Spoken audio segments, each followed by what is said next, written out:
ಇವತ್ತು ನಾನು ರೆಡಿಯಾಗಿ ಡ್ಯೂಟಿಗೆ ಹೋಗೋಣ ಅಂತ ರೆಡಿ ಆದೆ. ಆದರೆ ಟಯರ್ಡ್ ಅನಿಸ್ಬಿಡ್ತು, ಫುಲ್ಲು ಸುಸ್ತಾಯಿತು. ಯಾಕಂದರೆ ನಾನು ನಿನ್ನೆ ಸಂಡೇ ಬಜಾರೆಲ್ಲ ಫುಲ್ಲು ಓಡಾಡಿದ್ನಲ್ಲ, ಆ ಕಾರಣಕ್ಕೆ ಸುಸ್ತಾಗಿತ್ತು. ಅದಕ್ಕೆ ಮನೇಲಿ ಮಲ್ಕೊಂಡೆ. ಇನ್ನೂ ಕೆಲಸ ಇಲ್ಲ ಅಂದ್ಬಿಟ್ಟು ಏನು ಮಾಡೋದು ಅಂದ್ಬಿಟ್ಟು ನಾನೇ ಇವತ್ತು ಅಡುಗೆ ಮಾಡಿಕೊಂಡು ಸ್ವಲ್ಪ ಅಲ್ಲಿ ವೀಡಿಯೋಗಳು ಮಾಡಿದ್ದೀನಿ, ಹಾಕ್ತೀನಿ ನೋಡಿ.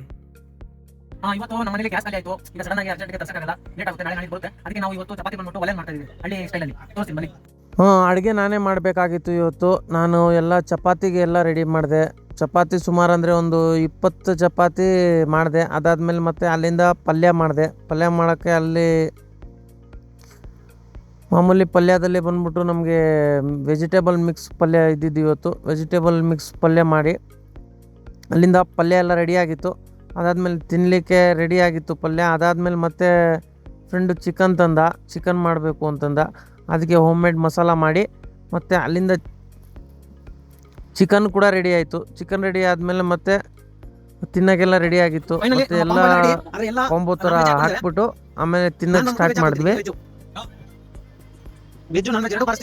ಮತ್ತು ಅಲ್ಲಿಂದ ತಿಂದ್ಬಿಟ್ಟು ಮತ್ತೆ ಸಿಗೋಣ ವೀಡಿಯೋದಲ್ಲಿ. ಏನಂತೀರಾ ಹೇಳಿ?